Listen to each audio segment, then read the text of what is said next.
Every year, 200 to 500,000 guns are smuggled from the U.S. into Mexico, in addition to countless millions of rounds of ammo.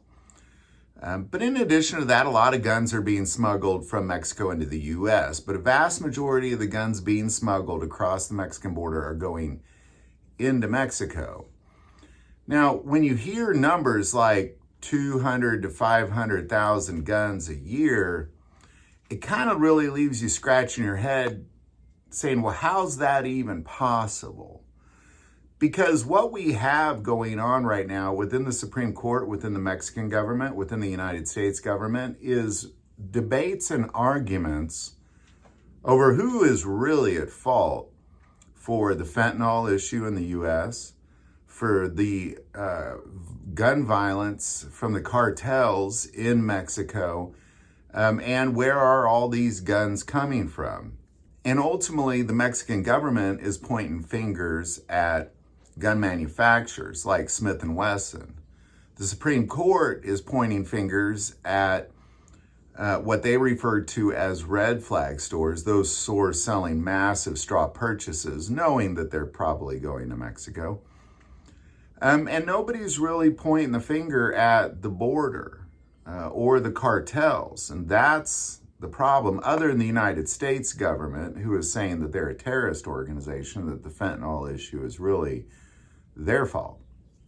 So how are the guns getting into Mexico? Well, as it turns out, when you look at the sheer volume of gun seizures at the Mexican border from the United States, from the Department of Homeland Security, from ICE agents, that sort of thing, what they're finding is that every single time it is a Mexican citizen.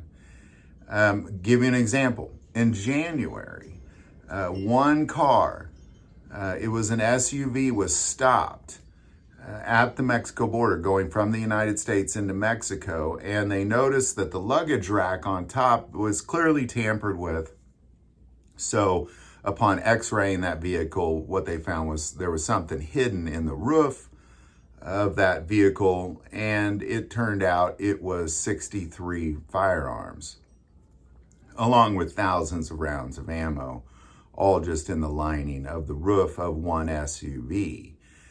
So in this particular case, what you have is you have a guy who is a Mexican citizen smuggling guns through the roof of a car in small numbers in this particular case. And his target was the Mexican cartels. So really, if you're wondering who's at blame for the gun smuggling, it's not Smith & Wesson. It is definitely Mexican citizens. If you're wondering who's responsible for the gun violence in Mexico, it is definitely the Mexican cartels. It is a culture of extreme gun violence that has nothing to do with Smith & Wesson. If you're wondering who's responsible for the fentanyl going from Mexico to the U.S., again, it's the Mexican cartels, in addition to Mexican citizens doing the smuggling back and forth. And they're bringing fentanyl one direction and guns and ammo the other direction. It's not that complicated, ladies and gentlemen. It's not Smith & Wesson's fault. It's definitely not your fault or my fault. It is 100% the fault of the Mexican cartels and the Mexican citizens who are doing the smuggling. We need to just really quit kind of pointing fingers where fingers don't belong to be pointed. 500,000 guns per year is a big number. And how are they getting through? Well, about 60 at a time, lined in roofs of cars. That's how it's getting through. Driven by Mexican citizens with the Mexican cartels as their primary target of receiving those firearms. So it's not a mystery how this is playing out. This is really how it's playing out. And a lot of times we just continue to blame this person or that person or these guys or those guys. Just point the blame where it belongs. It's the Mexican cartels that are doing all of this. So there you go, man. Any thoughts or insight on any of this, definitely put it below. I do want to take a moment and thank those of you who are patrons of this channel. Thank you for supporting this channel through Patreon. We could not do this without you. If you feel called to support this channel through Patreon, that link is below. But the most important part of this channel is we take prayer requests. So please don't ever hesitate to send that in.